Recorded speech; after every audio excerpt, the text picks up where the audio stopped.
trick here. So interesting map choice by DeathAngel, knowing that this map is regularly played within the GSL, which Genius is very much so a consistent competitor within that league. So yeah, it's very interesting map. Mulus are okay on here, but I think that we're going to see a more Roach Ling heavy aggression mid. DeathAngel apologizes for something. Yeah, I didn't think so. He was going to choose this. Okay. Yeah. Okay. I guess we're going to have to restart that. Yep. It looks like we're going to have to remake that. Yeah. Picking Daybreak did seem like a quick way to suicide in the tournament. So yeah, we can remake. So. All right. So let's set out. All right. No problem. I mean, it was a bit of a weird map choice. I mean, I'm like, all right, well, go ahead and choose a map that your opponent plays every week. And you don't, because it ain't on our ladder, you know, and it's actually only just making its way into European tournaments as well. So that seems, rather suicidal. I mean, maybe he was intended to pick dual site. I mean, I made that mistake yesterday while trying to host, and no, actually not. It is going to be Antigua Shipyard. A wiser choice here. Or maybe he was like, as it was loading, he's like, oh crap, I forgot he plays in GSL. Oh yeah, you know that big GSL logo in the corner? Yeah, that means Koreans play that, so probably not the best idea. Oh well, never mind, it happens. No, you're not playing.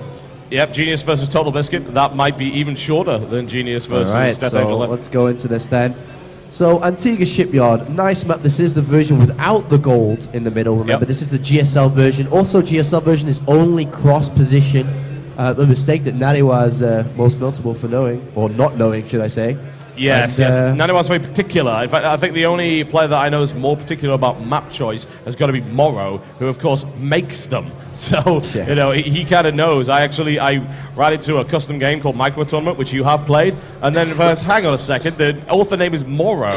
So there you go. He makes a lot of maps. He's awesome in that respect. Ladies and gentlemen, it's my pleasure to bring you eSahara's DeathAngel. He is actually in the blue trunks right there, which means we're going to have to swap the scoreboard around, and he is playing Zerg to the north. They've actually swapped colors. Versus his opponent, coLMVP.Genius. He is in the red trunks, and he is playing Protoss to the south. So this is another Forge Fast Expand map, which we are going to see Genius do. And I've actually had the opportunity to have some professional pro gamer replays with Protoss and Zerg, and it was literally a replay pack of about 20-30 games, a day's worth of games. Forge Fast Expand versus all the different kind of openings Zerg can do to break it. And the end result was a stabilized Forge Fast Expand. Yep, it's good. If you are tight with it, if you don't panic, if your placement is good, if you, more to the point, know exactly what your opponent's going to do, it works. And why not grab that? Why not? There we go. Pylon is down on the lower ground. We'll expect to see the Forge following that one up. And I have to wonder at this point what Genius is thinking. Having now played DeathAngel, obviously he's never played him before. And thinking, well, you know what, that last game was kind of simple. And he didn't even have time to watch the replay, so he didn't even know the entire map about the hidden third. So that's something that he should have really considered, I suppose. Like, what is DeathAngel doing? What's his kind of play style? And where do you go from there? And look at this. All these drones have been pulled off here by DeathAngel to actually deal with this pylon. It's a lot of mining time. The probes mineral click back to the base. Slimy. This is not so good, because look, I knew that was going to come. So look at how many drones are off the line. 6. And there's about 11 here mining. That's a lot of money he's throwing away here. You can see it on the visual display. There's the comparison: 400 minerals per minute to 600 minerals per minute. It's like, why wouldn't you just open up? If you're that fretting about it, we've seen a lot of Zerg players just go ahead and be like, all right, let's just go 13 spawner pool. And then focus on the drones, get a faster queen, and then take a more easier hatchery. So and knowing that this is so far behind, he's focusing on trying to get that hatch up first. The Nexus is down, so actually we're going to see. Oh, this is interesting. Because that is actually hidden. Well, actually, it is hidden away. For the moment, you should be able to go down and check for it here with this drone, and we'll see it. And may even have more drones pulled off again, and Genius is going to get even more ahead. Yeah, this is, he's doing it again. He cancels the extractor. That's actually, never mind, it's an extractor trick. But he pulls up a ton of drones, and it's even an awkward position to go. He could actually put cannons down, but he's not going to do that, obviously. That is so unfortunate for DeathAngel. It's hurting his economy very badly. I think DeathAngel's a little, I wouldn't say panicked, but he's definitely showing nerves here. Well, if you look at it, there's 18 probes versus 19 drones, but like 6 of them are not working. So then it's like 19 versus 13. At 4 minutes, that's horrible. Meanwhile, the gateway's down, the photon cannon is also in a nice position too. And we're seeing Genius just take a lead in the game already just by smart play and with this probe. Because obviously when you go hatchery first, you have to deal with a cannon rush, which should usually follow it up. But what we're seeing here is no cannon rush, just fake pressure, forcing so many drones to come off. Yeah, that Overlord was getting worryingly close to that cannon. Like, you're not going to go over there, are you? That's a terrible idea. But there you go, he's pulled back there, so not too much of a problem. But an early lead right here, and that's not just a Skewer Forge fast expand. That couldn't have gone any better for Genius, if you think about it. They should not pull off that many drones. It's a bad reaction. It's what he wants. It's a nice, easy little bit of mind trickery.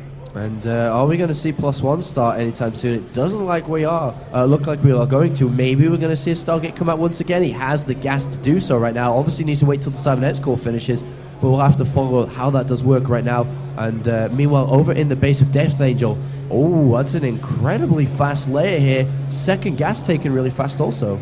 Interesting. Let's see if he goes to 4. If, of course, he goes to 4, we could be... There we go. 4 coming up. Could be incredibly fast Muta play, but what do you reckon? I mean, it can be Muta play. At the same time, it can be Hydra.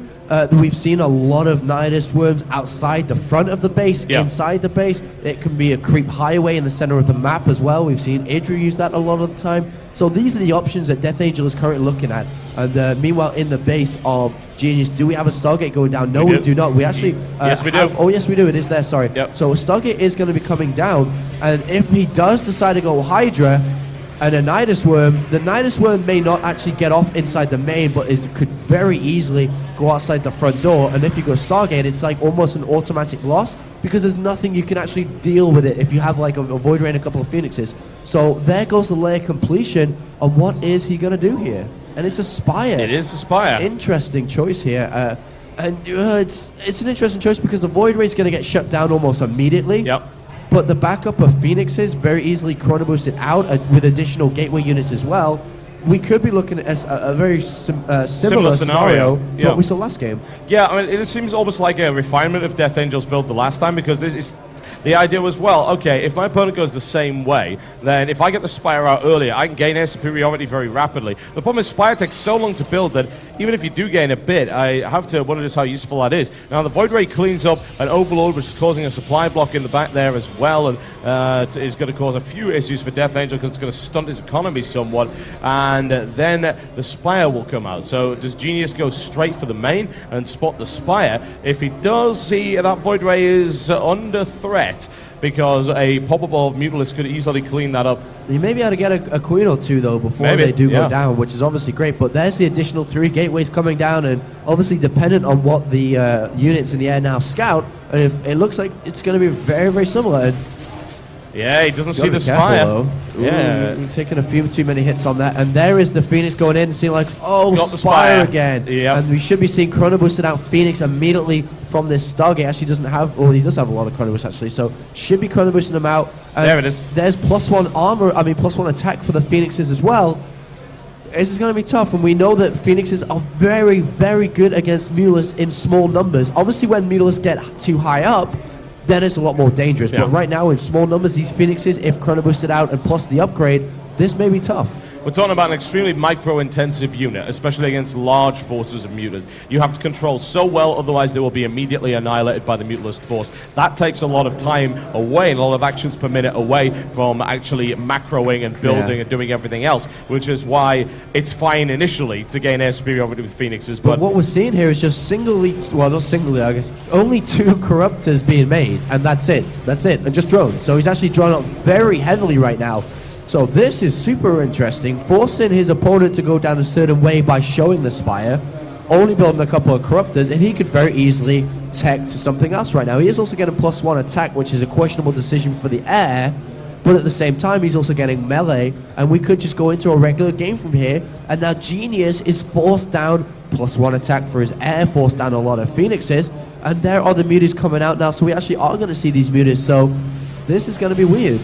It is definitely very weird. Those Corruptors, unfortunately, will be destroyed very rapidly, and that's a problem. There's that big push coming out again, and this looks very similar to the last game. 2 more gateways coming, Blink coming. We should have a probe. There's the probe as well. It's going to build a pile next to the 3rd base. And 5 mutas are going to do absolutely zero. Nothing against this. And, you know, I question the way that DeathAngel is playing. It just seems a little bit weird. And Genius is just directly countering what's going on, and no matter, okay, so 10 Mulus on the way, but against 5 Phoenixes and all these Stalkers and Sentries? Not a hope.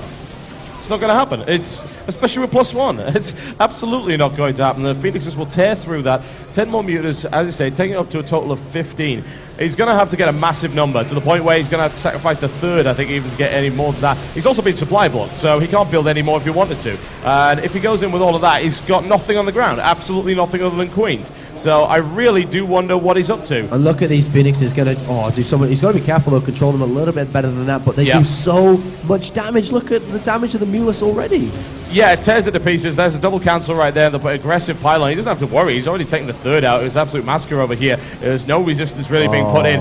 Oh, there we go. Flanked, and the Mutalisk forces rapidly dwindling, heavily injured, and he can't build enough of them. This look at the size of that army. This isn't even close. Genius. GG, you know, Blink's about to finish as well, and once GG. again, just a complete direct counter to what's going on. Reads the game, is like, all right, I'm Korean. I've probably done this about 100 times before in practice in the MVP house. This is how this game's going to go down if I add on additional gateways here, get Blink here. Like, you can literally map out the entire game before it even happens. Genius is like, well, you know, that's how you should play against Apparently GG stands for Genius Game. It's really as simple as that. Genius had that one pretty much the entire time. I don't really know what DeathAngel was trying to do. Maybe it was a case of, I show the Spire, then I just put a couple of Corruptors, you overcommit to this, and then maybe I leave the +1 running, and then maybe come back later with large, just pop a lot of Mutas, but it's very smart, though, what Genius is doing. I mean, if you think about it, because if you compare it to how EU Protoss players play, they play very, very different compared to that. It's like, all right, crap, Mutas, okay, Cannon's got to go up here, I've got to think about Blink Stalkers, defend here, defend here, defend here. And then all of a sudden, DeathAngel's like on 4 or 5 bases, taking the entire of the map. Whereas what we're seeing here by Genius is like, all right, you're going to do that? I'm just going to push. Okay. And it's like, oh, no.